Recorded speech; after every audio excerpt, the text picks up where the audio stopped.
Good morning बच्चों, मैं जितेंद्र कुमार शर्मा स्वागत करता हूं आपका आज की कक्षा में बच्चों हम पढ़ने वाले हैं कक्षा 5 की पर्यावरण अध्ययन की पुस्तक अपना परिवेश का 22वां अध्याय, जिसका नाम है कैसे बचाएं ईंधन। यानी बच्चों हमने इस पाठ के पहले भाग में यह जानकारी प्राप्त की थी कि जो ईंधन है उसके जो भंडार है वो काफ़ी सीमित हैं। कैसे पेट्रोलियम का निर्माण हुआ, यानी हमने यह जाना था शिक्षक के माध्यम से कि लाखों वर्ष पूर्व हुई जो हलचलें हैं उनके कारण इस पेट्रोलियम का निर्माण हुआ है और इसका जो उपयोग करना है हमें बहुत ही सोच समझकर करना है। बच्चों साथ ही साथ हमने चर्चाएं की थी कि जो वाहनों का ईंधन है वो अलग अलग प्रकार का होता है। यानी हम ये समझ पाए थे कि कुछ वाहन पेट्रोल से चलते हैं, कुछ वाहन डीजल से चलते हैं। वहीं हमने यह भी जाना कि कुछ ऐसे वाहन हैं जिनमें हमें किसी प्रकार के कोई ईंधन की आवश्यकता नहीं होती। बच्चों पाठ को आगे बढ़ाते हैं और आपको याद होगा पिछले भाग में आस्था ने शिक्षक से एक प्रश्न किया था कि शिक्षक महोदय ये पेट्रोलियम के भंडार आप कह रहे हैं कि बहुत ही सीमित हैं, फिर तो ये जल्दी ही समाप्त हो जाएंगे। अब आप हमें यह बताइए कि हमारे जो देश है यानी हमारा जो भारत देश है वहाँ पर इस पेट्रोलियम का उत्पादन कहाँ कहाँ होता है। यानी बच्चों आज की कक्षा में हम जानकारी प्राप्त करेंगे इस तेल उत्पादकता के बारे में। यानी हम विस्तार से चर्चा करेंगे कि देश में कौन कौन से स्थानों पर पेट्रोलियम उत्पाद पाया जाता है। तो चलो बच्चों बात को आगे बढ़ाते हैं, यानी शिक्षक से सीखते हैं, जानते हैं कि ये देश के जो तेल उत्पादक क्षेत्र हैं वो कौन कौन से हैं। तो देखो आस्था के सवाल पर शिक्षक कहते हैं हाँ बेटी, हमें यदि हमने इनका मितव्ययता से उपयोग नहीं किया, यानी मितव्ययता यानी विवेकपूर्ण हमने इनका उपयोग नहीं किया पेट्रोलियम का, तो जल्दी ही कुछ वर्षों में यह समाप्त हो जाएगा।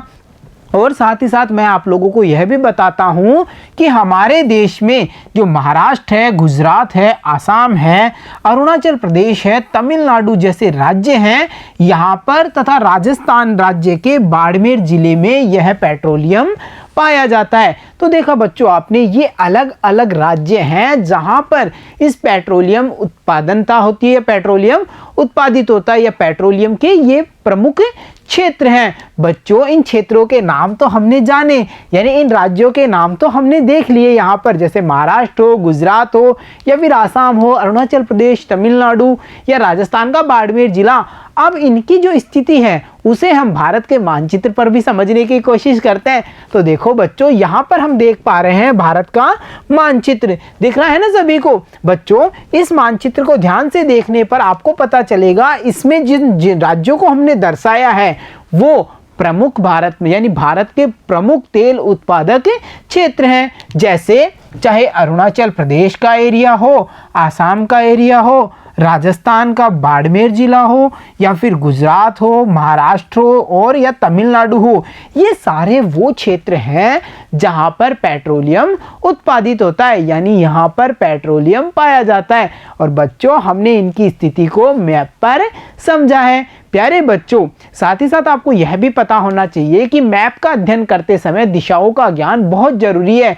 मैप पर या कागज पर जो ऊपर की साइड यानी हम कह सकते हैं जो ऊपर की दिशा होगी उसे हम उत्तर दिशा के रूप में जानते हैं। तो देखा बच्चों आपने यहाँ पर मैप में हमने इन जो अलग अलग तेल उत्पादक क्षेत्र हैं उनके बारे में जानकारी प्राप्त की। तो चलो बच्चों आगे बढ़ते हैं और कुछ प्रश्नों के माध्यम से हमारे ज्ञान को बढ़ाते हैं, यानी पता कीजिए और लिखिए में। देखो बच्चों आगे दी गई तालिका में यातायात के साधनों में ईंधन संबंधी जानकारी को पता करके लिखिए। प्यारे बच्चों हमें क्या करना है, इस तालिका की पूर्ति करनी है। इस तालिका में हम देख पा रहे हैं यहाँ पर हमें पता चल रहा है कुछ वाहनों के नाम दिए गए हैं, पर जो पहला कॉलम है उसमें जैसे मोटरसाइकिल, स्कूटर, कार, जीप, बस, ट्रक और ट्रैक्टर। बच्चों जो दूसरा कॉलम है उसमें हमें यह पता करना है कि वाहन की जो टंकी है जिसमें हम ईंधन डालते हैं, चाहे पेट्रोल हो या फिर डीजल हो, इसको पूरा भरने में लगभग कितना पेट्रोल या डीजल लगता है। यानी कि हमें वाहन की जो पेट्रोल धारिता या डीजल धारिता क्षमता है टंकी की उसका पता करना है कि उसमें कितना लीटर तेल आ सकता है।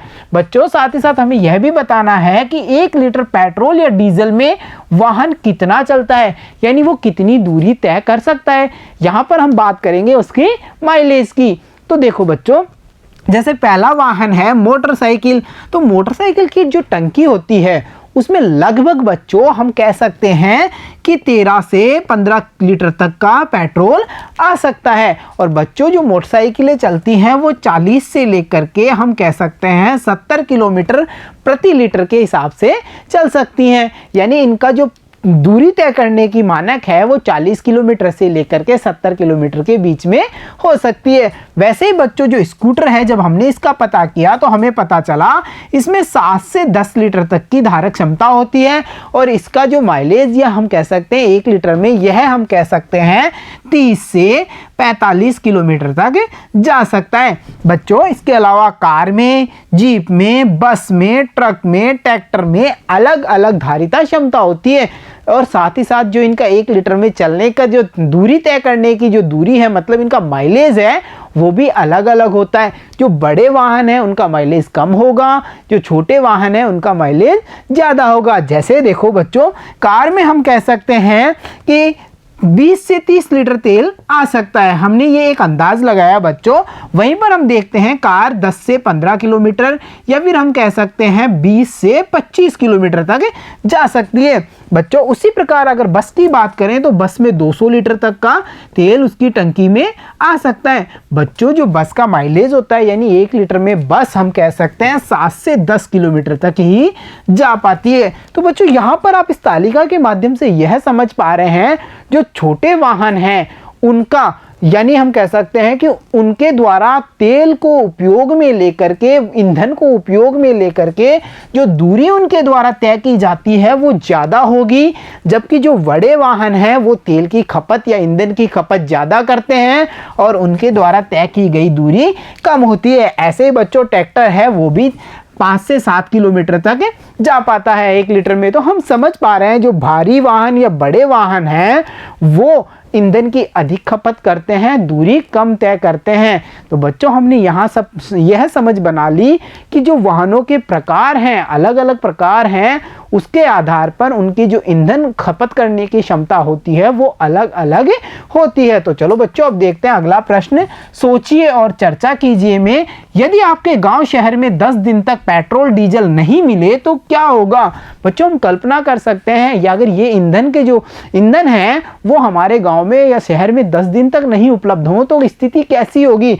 हम कह सकते हैं अगर ये डीजल पेट्रोल 10 दिन तक नहीं मिलेगा तो गांव शहर के जो यातायात के साधन हैं वो ठप पड़ जाएंगे, जिससे कोई भी कार्य नहीं हो सकता। साथ ही साथ हम ये कह सकते हैं ट्रैक्टर से खेतों की जुताई नहीं हो पाएगी, डीजल के बिना मोटर पंप नहीं चलेंगे जिससे खेतों में सिंचाई नहीं होगी, जो इमरजेंसी आपातकालीन सेवाएं हैं वो भी प्रभावित होंगी। तो बच्चों हम समझ पा रहे हैं इस ईंधन की जो उपयोगिता है हमारे जीवन में, इस ईंधन का जो रोल है, भूमिका है, वो कितनी ज़रूरी है।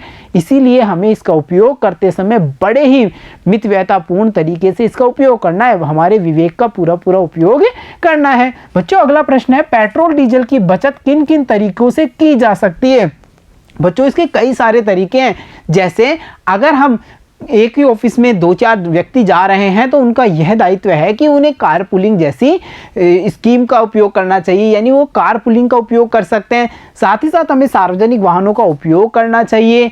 लाल बत्ती होने पर हमारी जो गाड़ी का इंजन है उसे बंद कर देना चाहिए। ये वो तरीके हैं बच्चों जिनसे हम ईंधन की बचत कर सकते हैं। बच्चों अगला प्रश्न है, देखो पेट्रोल डीजल के अलावा और किससे वाहन चल सकते हैं। बच्चों पेट्रोल डीजल के अलावा जैसे सीएनजी गैस होती है या हम कह सकते हैं जो सौर ऊर्जा है उसके द्वारा भी हम वाहनों को चला सकते हैं। तो ये जो ईंधन के नए स्रोत हैं, जो गैर परंपरागत स्रोत हैं, यानी जो कि अब विकसित किए जा रहे हैं, जैसे सौर ऊर्जा स्रोत हुआ, हमारा सीएनजी स्रोत हुआ, ये सब बच्चों वो स्रोत हैं जिनको डेवलप किया जा रहा है, विकसित किया जा रहा है ताकि हम पेट्रोल डीजल के अन्य विकल्पों को तलाश कर सकें। तो चलो बच्चों अब बढ़ते हैं अगला प्रश्न। अगले प्रश्न पे अगला प्रश्न है, यदि सब लोग बस में नहीं जाकर के कार या जीप से जाते तो कितनी गाड़ियों की जरूरत होती और क्या क्या नुकसान होते। बच्चों के जो पिकनिक था भिवाड़ी से अलवर सरिस्का तक का, अगर वो बच्चे बस का उपयोग नहीं करते और उसके स्थान पर वो अलग अलग छोटी छोटी कार या जीप लेकर के जाते तो कितनी गाड़ियों की जरूरत होती। हम अंदाज लगा पा रहे हैं बच्चों कि बच्चों की जो संख्या है, हम मान के चलते हैं अगर 20 बच्चे और अन्य कुछ व्यक्तियों को मिला करके कुल 25 व्यक्ति इस टूर पर, इस पिकनिक पर आए हैं बस में, तो हम समझ पा रहे हैं जहां एक गाड़ी की जो क्षमता है या कार की क्षमता होती है वो 4 सवारी या 5 सवारी, मैक्सिमम 5 सवारी, यानी कि 5 के हिसाब से उन्हें 5 गाड़ियों की आवश्यकता होती। और बच्चों इसके क्या क्या नुकसान हो सकते थे? इसके यह नुकसान होते हैं, उन्हें 5 गाड़ियों में अलग अलग ईंधन भराना पड़ता। साथ ही साथ हम ये भी समझ पा रहे हैं कि इससे जो निकलने वाला धुआं है उससे प्रदूषण भी ज़्यादा फैलता, यानी ईंधन की खपत भी ज़्यादा होती और प्रदूषण का स्तर भी ज़्यादा होता। तो बच्चों ये वो नुकसान है जो हम अलग अलग वाहनों का उपयोग करने पर देख पाते। तो प्यारे बच्चों, आज की कक्षा में हमने यह समझ बनाई कि तेल उत्पादक क्षेत्र कौन कौन से हैं, पेट्रोलियम और डीजल का उपयोग या पेट्रोल डीजल जैसे ईंधनों का उपयोग करते समय हमें किन किन बातों का ध्यान रखना है, कौन कौन से वो तरीके होंगे जिनके द्वारा हम इन्हें बचा सकते हैं। तो प्यारे बच्चों, आज की कक्षा में इतना ही। मिलता हूं आपसे अगली कक्षा में, तब तक के लिए धन्यवाद बच्चों।